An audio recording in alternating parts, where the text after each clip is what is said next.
시작할게요. 잘 다녀오셨어요? 지금 이 책을 보니까 잠깐만 문제집을 찾고 있는데 지금 이거 제가 책을 여러분들에게 뭐 판매하는 게 아니라 이게 지금 오동환 교수님 책을 쓰셨거든요. 근데 문제집도 굉장히 많아요. 오동환 교수님이랑 김영선 교수님, 정연복 교수님 이거 책인데 한 권으로 끝내는 이게 책이 되게 잘 되어 있더라고요. 그래서 문제집도 엄청 많아가지고 저는 이거를 되게 많이 활용하거든요. 근데 설명도 굉장히 잘 나와 있고 문제집이 엄청 문제가 많이 나와 있어서 되게 좋더라고요. 책 판매하는 건 아닙니다. 오동환 교수님께 가가지고 책 하나 막 얻으세요. 아셨죠? 되게 잘 나와 있더라고.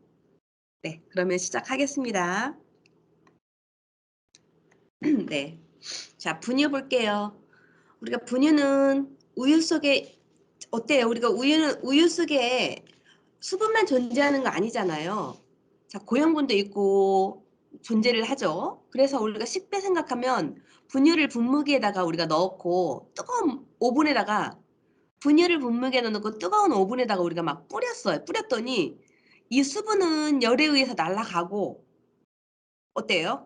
가루들이 거기 붙어 있죠. 오븐에 뜨거운 그게 바로 분유가 된다는 거예요. 그렇게 생각하시면 될까? 네. 그래서 이 분유가 제빵에서는 어떠한 역할을 하는지 좀 볼게요. 네. 이건 조금 중요합니다. 제빵에서는 안충제 역할을 하고요. 충격을 완화시켜주는 그런 탄력을 주는 완충제 역할을 하는데 얘는 발효 내구성을 굉장히 증가시켜 줍니다.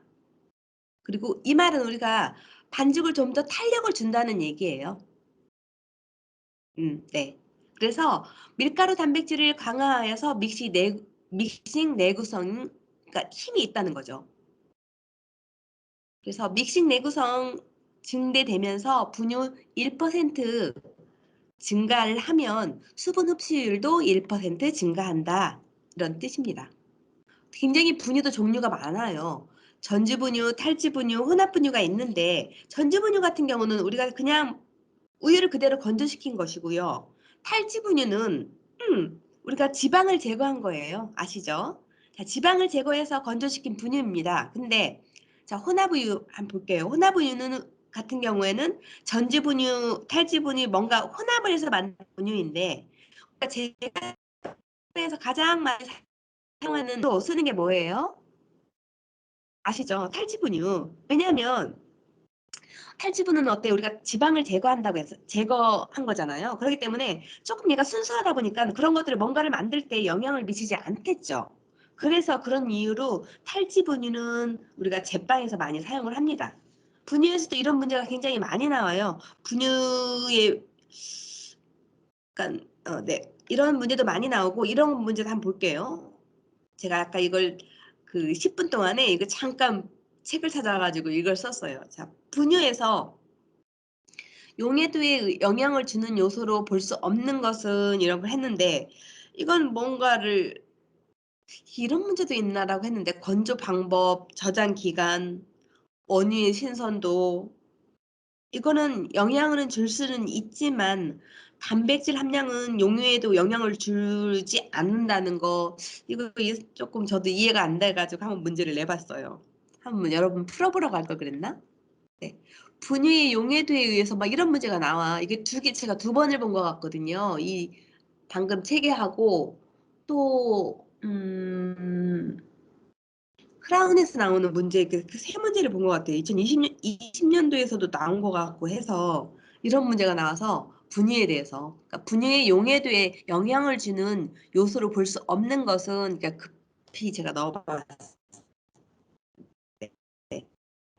그래서 이거는 건조기라든지 저장기의 신선도는 우리가 분유 용해도로 영향을 줄 수가 있는데 단백질 함량은 용해도에 영향을 주지 않겠다. 맞네.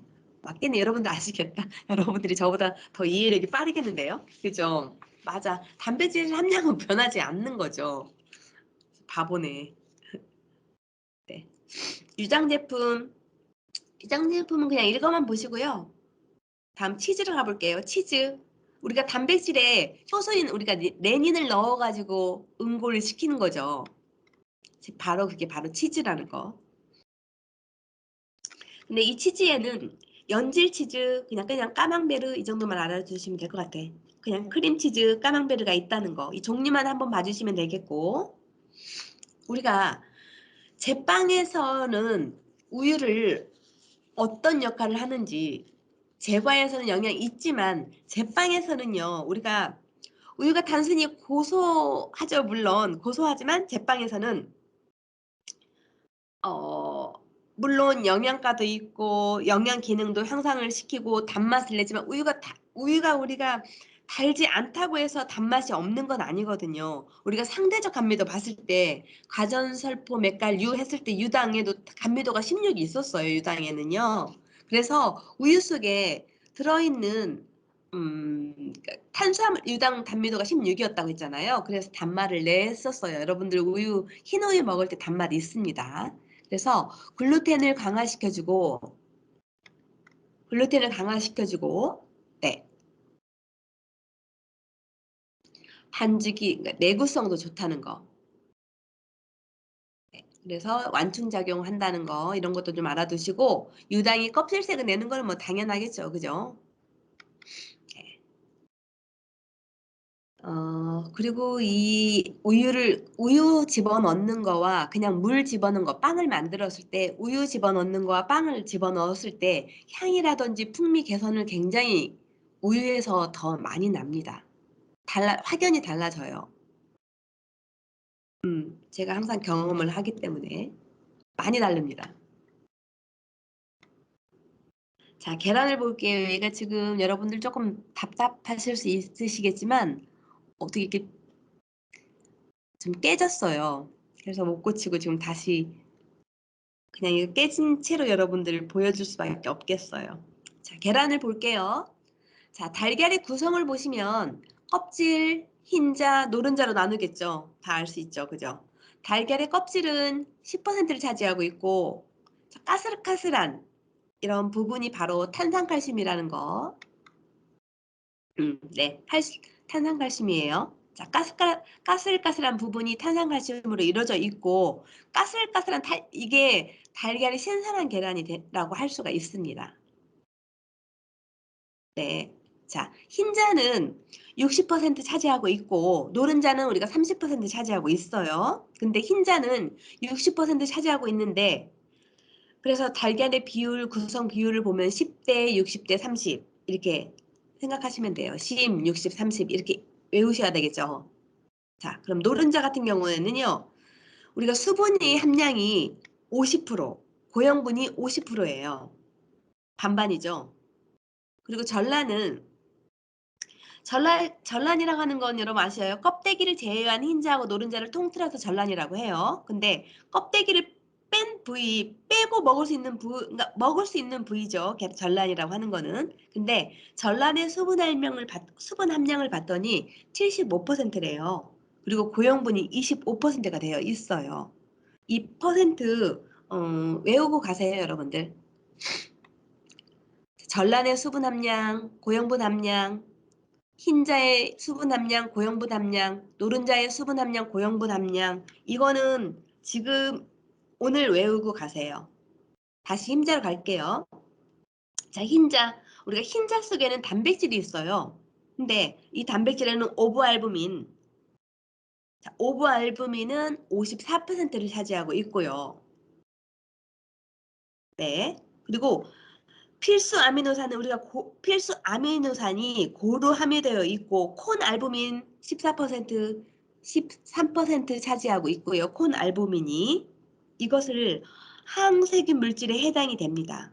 그래서 세균 물질이 다른 미생물이 못 들어오게 막아주는 거 항세균 물질. 이게 바로 이런 단백질이 침투하지 못하게 막아주는 단백질이에요. 항세균 물질이. 음, 오브알부민, 콘알부민 알아두시고요. 이거 되게 시험에 단골 손님이에요, 이 아이도. 노른자, 여기서 중요한 게 노른자는 거의 지방으로 구성되어 있어요. 레스틴. 우리 너무 많이 아시죠, 레스틴. 천연 유화제. 자, 레스틴은요, 노른자가 가지고 있는 린 지질이에요. 즉, 레스틴은 우리가 유화제 역할을 하잖아요. 그래서 우리가 제과에서는 우리가 크림빵 반죽 만들 때 여러분들이 아니죠. 저에게 지금 1학기 때, 2학기 때 했죠. 자, 크림빵 반죽할 때 우리가 계란을 투입할 때 노른자 먼저 넣으세요. 집어넣으라고 하잖아요. 그래서 분리를 조금 막아준다고. 그런 역할이 이게 지금 레시틴이라는 유화제가 역할을 하기 때문이에요. 네. 자, 계란의 기능을 볼게요. 계란의 기능 뭐 색깔 기능, 색깔을 개선을 하고 당연히 영양가가 있는 거고 우리가 계란 속에 노른자를 색깔을 계란 속에는 노른자가 색깔을 내어줘요. 물론이겠죠. 그리고 기포성 얘는 안 되는구나. 자, 기포성 팽창기능을 하고요. 결합제 역할을 하고 네. 우리가 크림을 만들 때 커스터드 크림 만들 때 계란이 들어가잖아요. 그게 바로 농화제예요. 크림 그 자체가 뭔가 걸쭉하게 해지는 그런 거 그게 농화제 역할을 했기 때문입니다. 다음은 쇼트닝 효과. 자, 쇼트닝 효과 노른자의 인지질 우리가 유화제 작용을 했고 유화제라고 하는 게 우리가 기름과 물을 분리하는 것을 이렇게 막는 거잖아요. 그래서 반죽을 조금 부드럽게 해주고 촉촉해지게 해주는 역할. 이게 바로 쇼트닝 효과. 이 세 가지는 다 알고 계셔야 돼요. 결합자 기포색 역할, 농화제 역할, 색깔 개선한다 이거는 쇼트닝 효과 이거는 꼭 세 가지 기억해 두시고요. 자, 신선한 계란의 특징을 보면 우리가 껍데기가 거칠어져야 한다고 했죠. 까칠까칠. 그리고 우리가 밝은 불에 비추었을 때 노른자가 구형인 거. 이게 등불 검사는 우리가 할 수가 없어요. 등불 검사는 우리가 기계로 해야 해요. 그리고 6%의 소금물에 물에 담갔다가 가라앉는 거,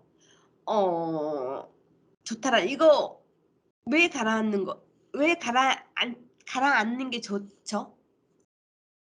왜 가라앉는 게 좋죠? 여러분, 시험 도전했던 분들은 이런 문제를 한번 접하실 친구들도 있었을 거예요. 기실. 여러분, 우리가 기실이 뭐예요? 제가 여기가 이거를 따왔기 때문에 여기다 하다 보니까 이게 안 되네. 그리기 해도. 기실이 뭐냐면 되나 이게? 기실이 뭐냐면 우리가 계란을 먹으려고 쪘어요. 쪘는데 삶아가지고 이걸 먹으려고 쪘는데 껍데기를 벗겼더니 이 텅 비어 있어요. 이게 타원형이 돼야 되는데 이 한 구석이 텅 비어 있어. 이게 오래된 달걀이에요. 그러니까 오래된 달걀의 특징이에요. 기실이 있는 거. 기실이 많다는 거는요. 오래된 거예요. 그래서 많은 달걀이 어때요? 가볍겠죠. 그래서 소금물을 담궜을 때 밑으로 가라앉는 거예요. 그래서 그림이 나와가지고 이게 오래된 달걀의 위치는 어느 위치인가 그래가지고 뭐 그런 것도 나오기 때문에 그런. 자, 다음은 노른자의 높이가 높으면 신선한 달걀의 난항계수가 뭐 아시는 친구들도 있으세요? 자, 우리가 후라이를 하려고 노른자를 딱 깼어요. 근데 노른자가 통통한 게 있고요. 탁 깨지는 경우도 있어요. 근데 이게 동그랗고 높이가 높은 거 이게 바로 난항계수예요. 그래서 이 난항계수의 높이는 0.36에서 0.44가 좋다는 거, 가장 좋다는 거. 이게 가장 신선한 달걀이라는 거요. 음. 자, 계란의 소화가 잘 되는 달걀 순서, 뭐 이건 말이 뭐예요? 여러분들이 저보다 더 잘 알죠, 그죠? 반숙, 완숙, 구운 달걀, 생란, 후라이가 소화가 제일 안 되겠죠. 네. 자, 계란 제품 좀 볼게요. 달걀 제품. 자, 생달걀. 생계란 말고도 냉동 계란이 있고요. 분말 계란이 있습니다. 근데 생달걀 같은 경우는 우리가 씻어가지고 사용하지 않기 때문에 그대로 유통이 되잖아요. 그렇기 때문에 아무래도 얘는 살모넬라와 같은 세균들이 굉장히 많이 노출되다 보니까 저장하고 보관할 때 많이 유의를 하셔야 되겠죠. 네. 그래서 살모넬라 식중독균의 오염을 방지, 그러니까 영양가는 우수하나 이런 거에 많이 노출이 되어 있다는 거. 냉동 계란 같은 경우에는 우리가 달걀을 세척을 하고 살균을 해 가지고 얘를 껍데기를 분리를 하고요. 껍데기를 빼고 여러분 냉동을 시켜야 되니까. 제가 수업 시간에 이런 것도 제품을 되도록이면 전란을 사용하지 않으면 예를 들어서 흰자를 거품 낸다든지 아니면 노른자 커스터드 크림을 만들 때 노른자만 사용하잖아요. 그래서 여러분 계란을 분리할 때 많은 시간이 소비되기 때문에 냉동 계란을 많이 오더를 하죠. 근데 얘도 쪼끔 냉동 보관이기 때문에 여러분들이 수업 시간에 바로 작업에 진행을 할 때는 쪼끔 또 더뎌지기도 하긴 하죠. 그죠? 근데 얘 같은 경우는 굉장히 편리하죠. 여러분들에게 가장 적합한 것 같아요. 그래서 요걸 많이 수업 시간에 활용을 하려고 합니다. 계란을 만지지 않고 다 깨져 있는 게 오기 때문에. 자, 분말 달걀 같은 경우는 말 그대로 그냥 건조시켜서 가루로 만든 건데 가루를 내다 보니까 어때요? 한 포 한 포 정도 이런 느낌이다 보니깐 한 포대기로 오겠죠. 그렇기 때문에 이런 느낌이다 보니깐 얘는 저장성이 굉장히 좋아요. 네, 운반도 편리하고 위생적이고 이런 굉장히 장점이 있습니다. 그런데 여러분 기포성이라든지 유화성이 굉장히 없어요. 기포가 잘 안 돼요. 생달걀하고 믹싱을 했을 때하고 굉장히 거품이 잘 올라오죠. 근데 거품이 잘 나오지만 분말 달걀을 썼더니 기포성이라든지 유화성이 이게 굉장히 잘 되지 않더라라는 뜻이에요. 여기서 장단점은 많이 나오기 때문에 이건 조금 외워두셔야 되는 게 좋으세요. 장단점. 자, 여기 한번 볼게요. 장단점에 대해서 이게 나왔네. 자, 그래서 이 계란에서는 생달걀, 냉동 계란, 분말 계란이면 계란대로 다 해야 되는데 웃기죠, 그죠? 네, 일관성이 없네. 다시 고칠게요. 장단점 문제 이 아이에서는 이 문제만 풀면 다 될 것 같아.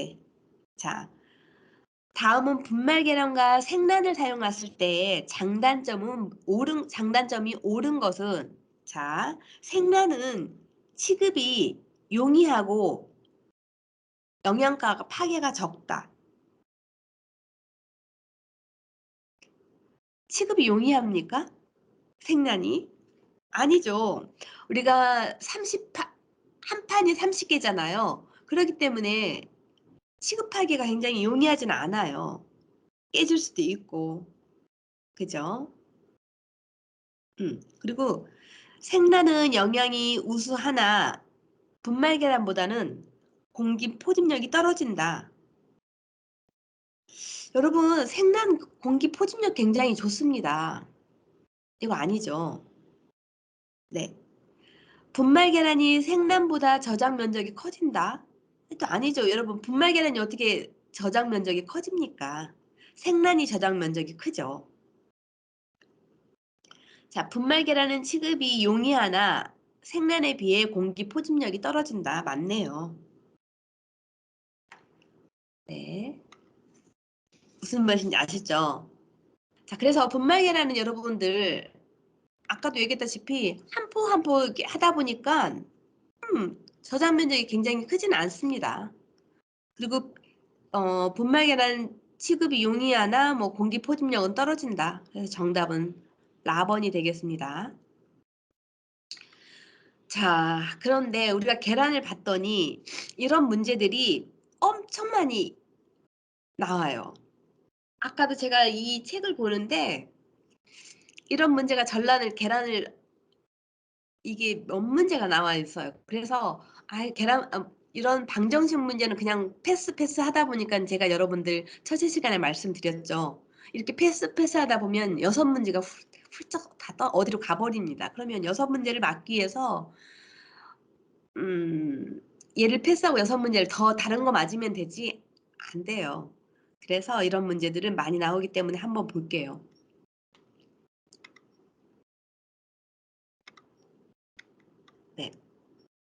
그래서 여러분들 오늘 뭐 나쁘지 않으실 것 같아요. 한번 볼게요. 자, 전란 1000g 대신 밀가루와 물을 사용한다면 이거 도대체 뭐야? 이거 뭐라는 거지? 근데 여러분 할 수 있어요. 어렵게 생각하지 마세요. 자, 전란에는 우리가 수분이 아까 몇 퍼센트 있다고 했죠? 전란에는 수분이 75%가 있고요. 고형분이 25%가 있다고 했어요. 그죠? 그러면 뭐예요? 수분은 물로 대처하고, 네, 대처하고, 자, 고형분은 밀가루로 대처한다면, 여기서 따라서 물은 여러분이 어때요? 전란에서 1000g이니까. 물은 750, 밀가루는 250. 이거면 돼요. 밀가루는 250. 무슨 말인지 아셨죠? 전란을 이렇게 사용하면 된다고, 대처하면 된다고. 그 뜻이에요. 어렵게 생각하지 마세요. 자, 전란 1000g이 필요하다면 껍데기를 포함하여 가지고 60g짜리 계란이 몇 개 필요한가?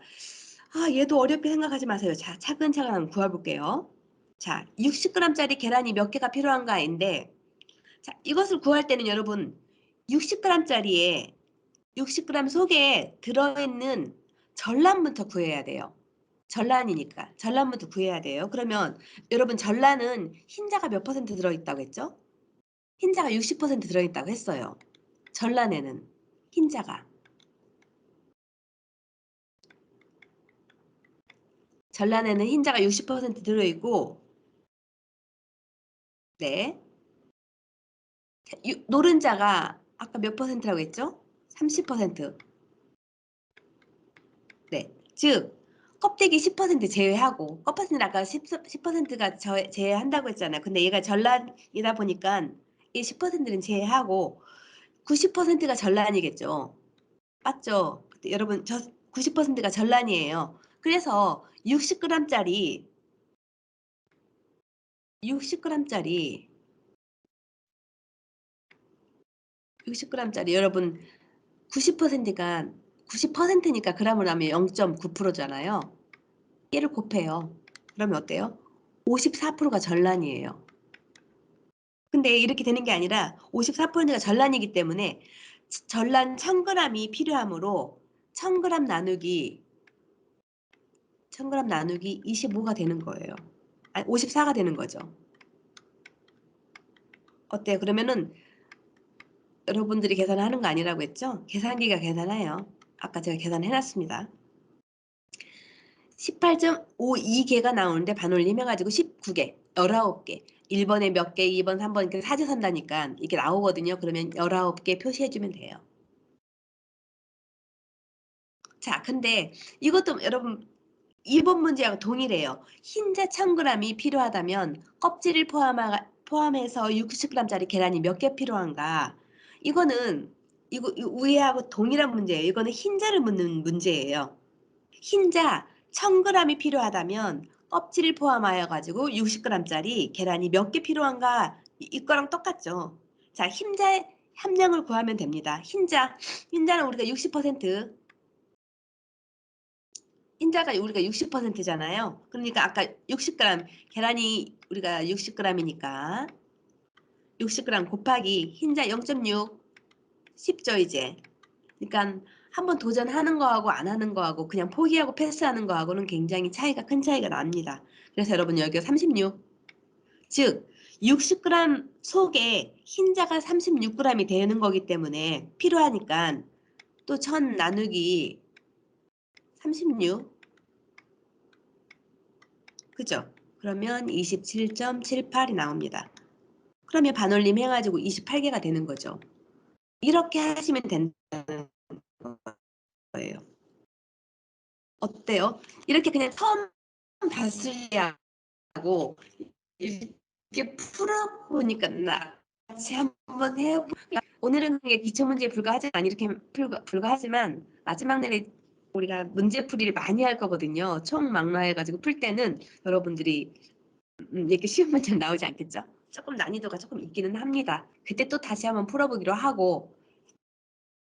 자, 우리가 이스트는 다른 말로 효모라고 해요. 이스트 같은 경우는 우리가 곰팡이류에 속하나 균이 없고 강합선 작용을 하고 운동성이 없는 단세포 식물입니다.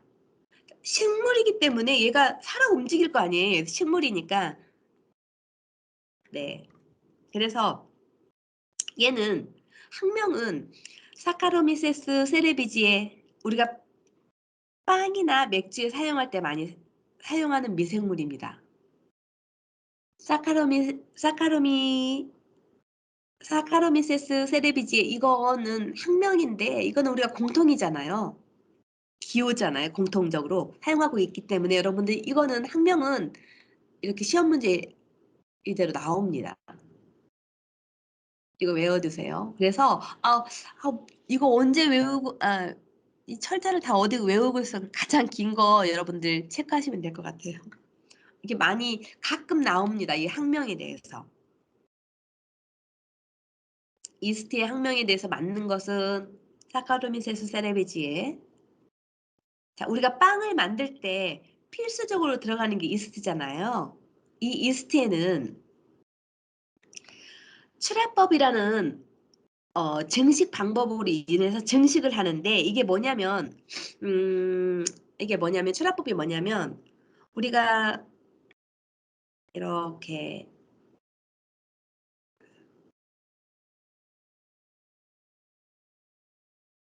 딸 세포가 하나 있습니다. 이게 뭐냐면은 어, 이 세포가 하나 있는데 이렇게 세포가 하나가 있어요. 근데 얘를 감싸고 있는 이렇게 어미 세포가 하나 있어요.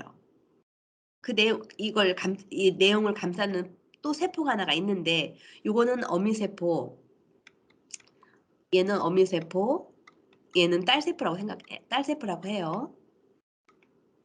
근데 얘가 음 이게 점점 얘가 조금 커져요. 이제 지금 좀 크기 때문에 얘가 좀 커지겠죠. 그러면은 이렇게 좀 더 커집니다.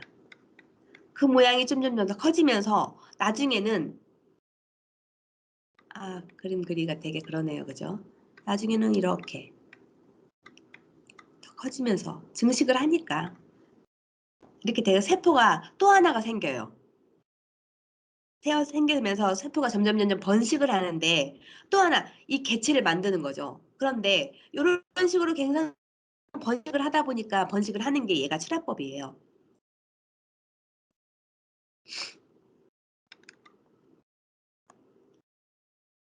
글쎄 이렇게 표현이 맞나 아무튼 이렇다는 거. 뚝 떨어져 나가는 거, 이 출하법이라는 거 이런 건 출하법은 굉장히 많이 증식 방법, 출하법 많이 나오기 때문에 이렇게 요거는 좀 알아두시고 생이스트하고 드라이이스트가 있는데 우리가 생이스트 같은 경우에는요 70% 고형분이 30%를 차지하고 있습니다. 좀 알아두셔야 돼요. 퍼센트는. 그래서 생이스트는 압착 효모라고도 하고 우리가 대부분 제빵에서 생이스트 많이 사용하고 있고요. 여러분들 제빵 기능사 품목 시험 보러 가면 생이스트 사용합니다. 그 다음에 배양액은 최적 온도 나와 있죠. 28도에서 32도. pH는 4.5에서 5. 이게 온도 여기에서 이 사이에 번식을 하는구나. 반죽 온도 여러분 생각하시죠? 27도 표준으로 하라고 했죠. 이스트가 가장 활발하게 움직이기 시작하는 온도이기 때문에 반죽 온도는 27도가 되는 거예요. 표준이 되는 겁니다. 자, 이스트가 번식을 하잖아요. 그런데 당이 있으면 더 번식을 잘해요. 그런데 얘는 당들 중에서도 못 먹는 당이 있어요. 네. 근데 이스트가 모든 당을 먹고 번식하는 것은 아니라 딱 하나 못 먹는 당이 있어요. 락토스. 얘가 유당, 우리가 유당을 먹을 수는 없어요. 그래서 유당을 분해하는 효소조차 이스트에 들어있지가 않아요, 얘는요. 이스트에 들어있지가 않아, 유당이. 들어있지 않지만 이 효소는 좀 외워두시고.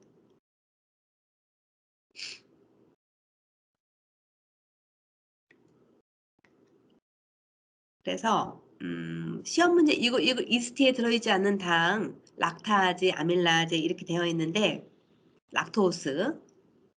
근데 시험 문제에 좀 이스트가 들어있지 않는 당 이렇게 막 나와 있어요. 그러면 뭐 여기 인버탈제, 말타제, 프로테아제, 아밀라제 이렇게 있어요. 근데 아밀라제가 없다, 그냥 극수량 들어있다 보니까 없다라고 있거든요. 극수량은 들어있어요, 아밀라제는. 근데 너무 극수량이다 보니까 들어있지 않는 당이라고 보는데 아밀라제가 없고요. 시험 문제에 그냥 아밀라제 안 나오고 뭐 락토스가 나올 수가 있어요. 네. 근데 내가 분명 락타제 외우는데 왜 아밀라제밖에 없지? 라고 할 때도 있으니까 여러분들이 이렇게 잘 체크해 주셔야 돼요. 락타제가 있을 때는 락타제 정답 쓰시면 되고, 음, 없을 때는 뭐 아밀라제가 정답이에요. 왜 제가 이런 얘기 하냐면 시험 문제에 그게 나오더라고요. 이스트가 들어있지 않는다. 근데 인버타제, 프로타제, 말타제, 아밀라제 이렇게 나와 있는데 아밀라제가 안 나오고 락타제가 나올 때가 있거든요. 그렇기 때문에 자, 이스트의 번식 조건을 먼저 볼게요. 자, 이스트는 살아있는 생물이기 때문에 번식을 하지만은 모든 온도에서 번식을 하는 건 아니잖아요. 왜? 적당히 활발한 온도가 있을 거 아니에요. 항상 우리가 중요하는 거 28도에서 32도. 여기에서 최저 온도가 되겠고, 네, 네. 그리고 38도에서 가장 활발히 번식을 합니다. 38도. 이것도 굉장히 많이 나오니까 여러분들 외워두시고, 우리가 빵을 만들 때 1차 발효는 28도이지만, 1차 발효는 28도이지만, 거의 2차 발효 가서는 35도에서 40도, 한 38도가 표준이 될 거예요. 근데 왜 이게 다르냐? 근데 우리가 오븐에 들어가기 직전이기 때문에 이스트를 최대한 활발하게 식혀야 하잖아요. 그렇기 때문에 이런 온도들 잘 외워두시고 또 하나 우리가 그 활동을 정지하는 거 0도에서 우리가 이스트를 어디에 보관하죠? 생이스트는 냉장고에 바로 보관을 하잖아요. 그러니까 냉장고에 보관을 하면 얘가 활동을 정지를 해요. 그래서 생이스트 같은 경우는 냉장고에 보관하고 여러분 사용하고 나서 그냥 실온에 방치해 두시더라 항상. 그러면 한 3시간가량 방치를 해요. 그러면 걔가 활동을 막 못해요. 다시 냉장고에 들어가면 활동을 한다 하지만 얘가 좀 죽어 있기 때문에 활발하게 항상을 못해요, 여러분들. 나중에 사용하더라도. 그렇기 때문에 항상 밀봉해가지고 냉장고에 바로바로 집어넣어야 하는 이유가 그거예요. 그리고 50도에서, 우리가 50도씨에서 이스트가 서서히 사멸을 하기 시작합니다.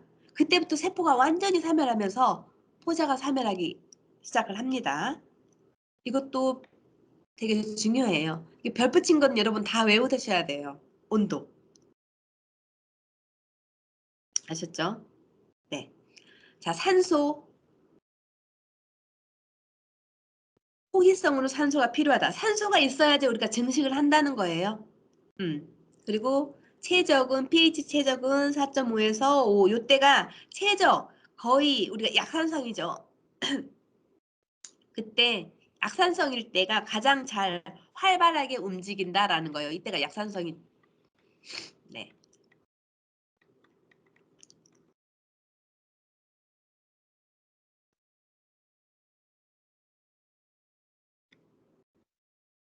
음. 드라이이스트 드라이이스트가 다른 말로 우리가 활성 건조 효모라고 하죠. 그래서 수분 함량은 여러분 생이스트는 원래 수분 함량 몇 퍼센트였죠? 70%였죠. 70%였죠. 말이 막 꼬이네. 자, 우리가 생이스트에는 70%의 수분 함량이 있지만 고형분이 30%였다면 드라이이스트는 건조를 시켰기 때문에 수분이 있겠어요? 거의 없습니다. 죄송합니다. 수분이 10%, 고형분이 90%. 이게 용해하는 물 온도, 드라이이스트는 기절해 있기 때문에 얘를 깨워야 되겠죠. 그래서 깨우기 위해서 생이스트는 한 20에서 30% 물에서 풀어서 쓰지만 얘는 드라이이스트 같은 경우는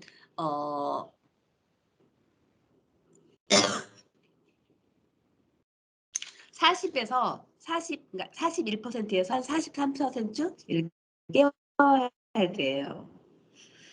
그러니까 지금 무슨 얘기 돼서 이거 저거다.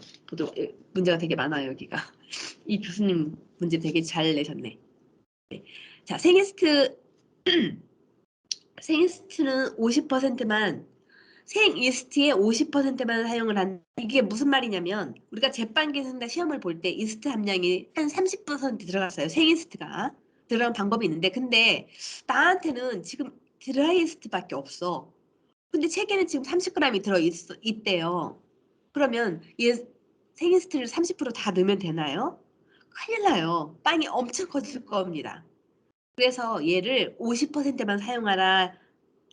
그래서 15%만 하면 됩니다. 예를 든 거예요. 방금은. 왜 그럴까요? 왜 반을 줄여야 될까요? 생이스트는 고형분이 30%, 드라이이스트는 고형분이 90%예요. 그렇기 때문에 우리 고형분 안에는 뭐가 있어요? 수분보다는 고형 함량이 많기 때문에 많아서 더 활성을 많이 해야겠죠. 네. 이스트에는 딱히 볼 건 없어요. 그냥 이것만 보시면 돼요. 수분 고형분 이것만. 생이스트의 50%만 사용한다라만 보시면 될 것 같아요. 드라이이스트는.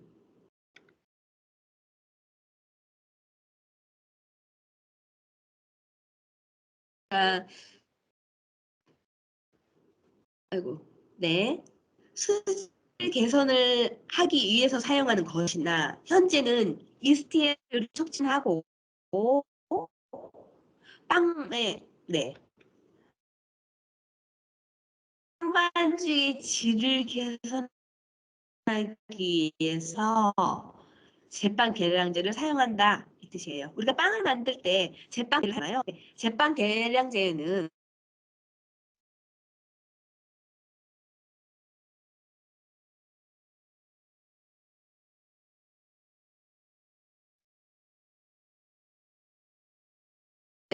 음, 영 공급을 한다고 하면 어 이게 지금 그렇게 나와 있네. 영양 공급을 한다고 하면 이스트 푸드에 여기 이렇게 나와 있네요. 자, 이스트 푸드에 들어있는 제가 시간이 없어서 지금 여기 책을 보면서 시험 문제를 좀 내는 건데 이스트 푸드에 들어있는 성분으로 어떤 성분이 들어있는가 이렇게 나와 있어요. 그러면 여러분은 그 암모늄 찍으면 되겠네.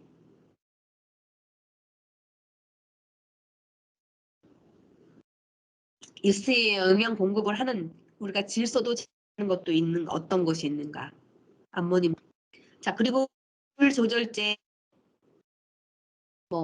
물 조절제는 물의 경도를 물 조절제를 하고 또 여기 반죽 조절제는 산화제나 환원제 이런 것들이 들어갑니다. 물 조절제, 반죽 조절제, EST 영양 공급. 연습 문제를 한번 볼까? 여기 보네요. 연습 문제 한번 볼게요. 이것을 지금 제가 봤는데 이게 무슨 뜻인지 저도 사실 이런 문제가 나오면 잘 정확히는 제가 잘 알 수 없어요. 산화제를 사용하면 두 개의 SH기, SS 결합으로 바뀌게 되는데 이 같은 반응이 일어나는 것은 어느 역할에 의한 것인가 라고 하는데 저도 이런 문제는 엄청 나와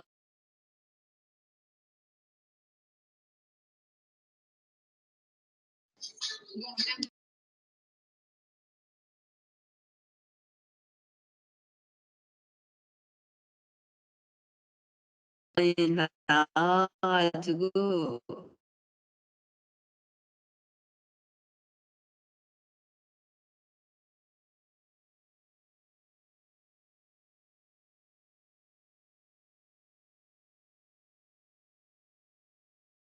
이런 문제가 나오네. 잠깐 먼저 반죽 계량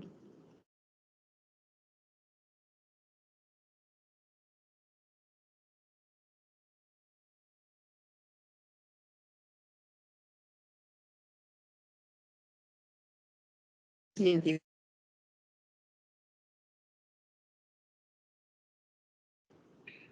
네.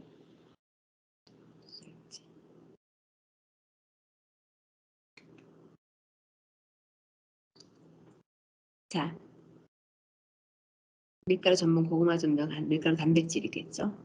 그런 거. 지금 설명이 나와 있는데 제가 이거는 지금 정리해가지고 여기다 좀 써놓을게요. 자, 물을 먼저 볼게요.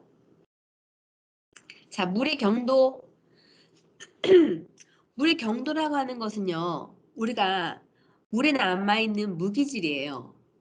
왜냐면 우리가 칼슘, 뭐 마그네슘 뭐 이런 거 얘기를 하잖아요. 근데 물속에 들어있는 무기질, 그냥 탄산칼슘이라고 하시면 라고 생각하시면 되는데, 얘는 물에 남아있는 무기질, 이게 바로 물의 경도인데, 우리가 환산을 해서 ppm이라는 단위로 표시하는 것이 물의 경도라고 해요. 물속에 들어있는 무기질은 탄산칼슘으로 ppm으로 단위로 표시한다. 이게 ppm이 뭐냐면요. ppm은 100만 분의 1을 뜻해요. 네, 100만 분의 1을 표시한 단위예요. ppm은. 그래서 문제가 어떻게 나오냐면 이런 문제가 나와가지고 그냥 물은 딱 요거가 많이 나오니까 볼게요. 자, ppm이라는 게 단위로 표시하는 거잖아요. 물의 경도. 근데 우리가 ppm이라는 것은 100만 분의 1을 뜻한다고 했잖아요. 그러면 이것을 자, 100 ppm을 올바르게 나타나는 것은 이렇게 나와 있네요. 100만 분의 자, 1 ppm은 100만 분의 1이에요. 자, 문제가 많이 나오니까 이런 문제가 나오기 때문에 이건 좀 알아두셔야 되는 게 별표를 쳐라는 게 물에서 이게 가장 중요해요. 1 ppm은 100만 분의 1 곱하기 100 이렇게 계산을 해주면 되거든요. 그래서 100 ppm은 퍼센트로 올바르게 나타난 것은 이렇게 나오면은 100 ppm이니까 1 ppm은 100만 분의 1이잖아요. 그러니까 100 ppm이니까 100 곱하기 100만 분의 1 곱하기 100 이렇게 해주시면 돼요. 그러면은 100만 분의 그래서 얘는 그냥 여러분이 이렇게 머리 아프게 계산하시지 마시고 100 ppm은 이게 시험에 굉장히 많이 나오거든요. 그냥 외워두세요. 얘도. 이런 문제는 그냥 이렇게 외워두시는 게 나으세요. 머리 아프니까. 우리 2020년도에 계산 문제가 2020년부터 계산 문제가 굉장히 많이 나오더라고요. 그래서 얘는 100 ppm이기 때문에 100 ppm은 그냥 0.01이다라고 그냥 이렇게 외워둬 버리세요. 우리가 1000 ppm은 나오지 않을 거잖아요. 그리고 가끔 뭐 30 ppm도 나오는 것도 본 것 같은데 그래도 100 ppm이 가장 많이 나오니까 100 ppm은 0.01이다라는 거 이렇게 여러분 알아두시면 될 것 같아요. 외워두 버리세요. 외우세요. 지금도 여기도 문제가 이렇게 나와 있네요. 자, 경수.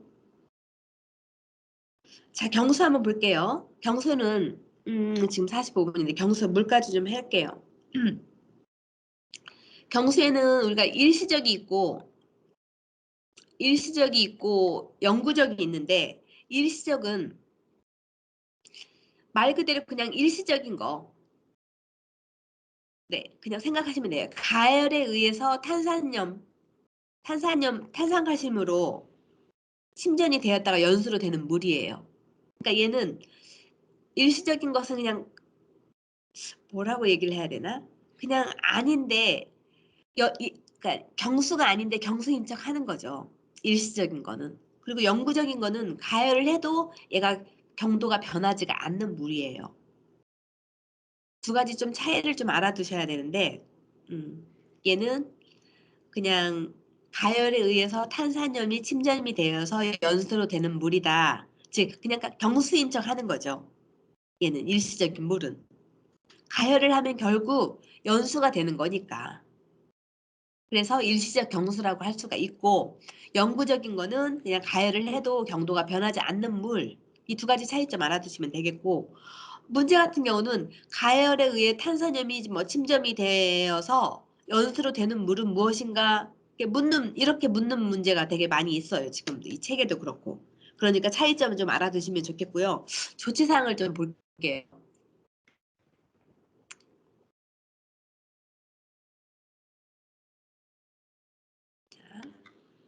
조치사항은 경수의 조치사항이 있고 연수의 조치사항이 있는데 이 조치사항 같은 경우 좀 여러분들이 좀 알아두셔야 될 필요가 있으세요. 자, 악영수. 잠깐만. 네, 악영수는 그러니까 이런 문제는 악영수는 여러분 ppm은 다 외워두셔야 돼요. 악영수의 ppm은 120에서 180 ppm 미만인데 이런 경우는 어떻게 나오냐면 악영수 ppm으로 알맞은 것은 이런 문제가 좀 나와요.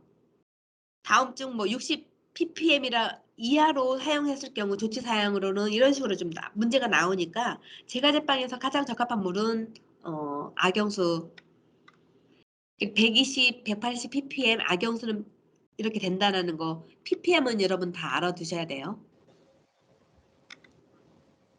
네, 경수는 180 ppm 이상이고 악영수는 120에서 180% 미만이고 연수는 60 ppm 이하이라는 거. 문제가 잘 나오니까 보여주시고 또 이런 문제도 나와요. 제가 제빵에 가장 적합한 물은 뭐 이런 거 악영수.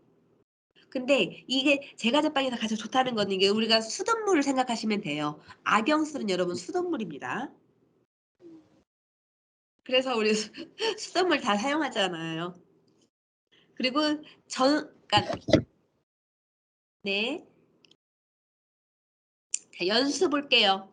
연수는 다른 말로 단물이라고 하고 네. 연수로 빵 반죽을 굳이 해야 된다면 예를 들어서 연수를 단물로 굳이 얘를 빵을 만든다 하면은 여러분 반죽이 질어져요. 반죽이 질다 보니까 얘가 가발효가 돼요. 그래서 조치사항이 있어요. 조치사항이 있는데 얘는 우리가 설탕보다는 포도당을 네, 대체로 사용하는 것이 반죽이 덜 질어진다는 거.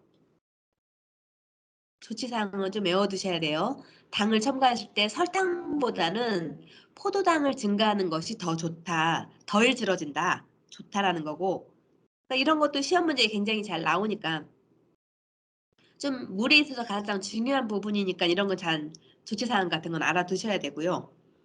네. 그리고 반죽에 들어가면 반죽이 질어지니까 물을 감소시키는 거 이건 당연한 게 같고 발효가 더해지지 않도록 이스트를 그냥 감소하는 거죠. 네. 이스트가 그러니까 그리고 예를 들어서 우리가 반죽을 경화시키니까 그리고 이스트 푸드를 첨가를 하죠. 이스트 푸드 첨가, 산화제, 이스트 푸드를 들어가면요, 여러분 우리가 반죽에 산소를 공급하고 반죽을 탄력을 주기 때문에 얘를 이스트 푸드를 사용을 합니다. 그래서 그렇기 때문에 이스트 푸드를 첨가함으로 인해서 발효가 가해지는 것을 막을 수가 있다라는 뜻이에요. 그래서 연수의 조치 사항은 꼭 알아두셔야 되고요.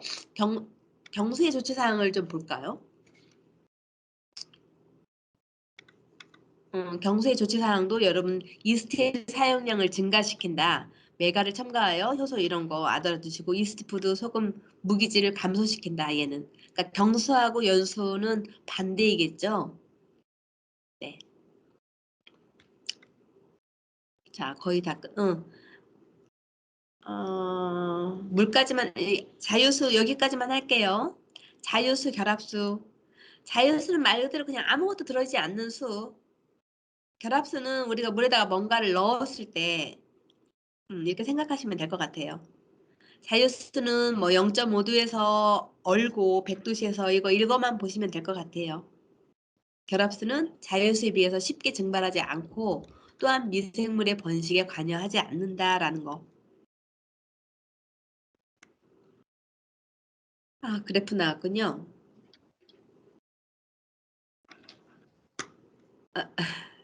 그래프는 그러니까 그래프는요, 다음 시간에 그냥 문제풀이만 좀 할게요. 그래프 하면 머리 아프니까 중요한 게 많이 없고 시험 문제는 굉장히 많이 나와요. 그래프는. 그래서 문제를 한 5문제만 내 가지고 그래프를 좀 설명을 하겠습니다. 중요한 포인트만 좀 짚어줄게요.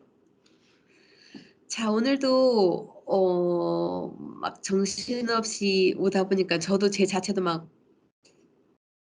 조금 네, 여러분들에게 얼마나 설명이 잘 전달됐을지는 모르겠어요. 이론을 하다 보니까 저도 공부할 부분도 조금 많았고, 이런 거 있었구나라는 것을 좀 더 저도 알아가는 그런 기회였던 것 같아요.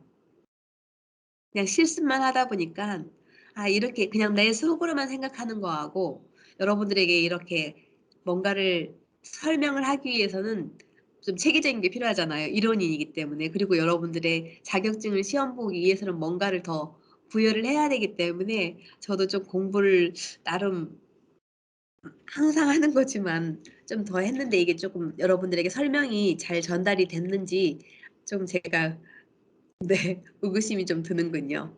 그래도 여러분 1시간, 2시간 동안 잘 청취해 줘서 감사하고 어 여러분들에게 많은 도움이 오늘은 학생 거의 다 지금 저하고 수업했던 친구들만 몇 명은 그렇고 근데 네.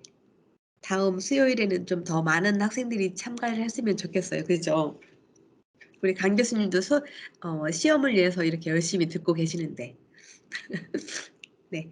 여러분들 한 주도 저와 잘 진행을 하셨을까요? 한 주도 잘 유쾌하게 행복하게 지내기 위해서는 월요일이 굉장히 중요하죠.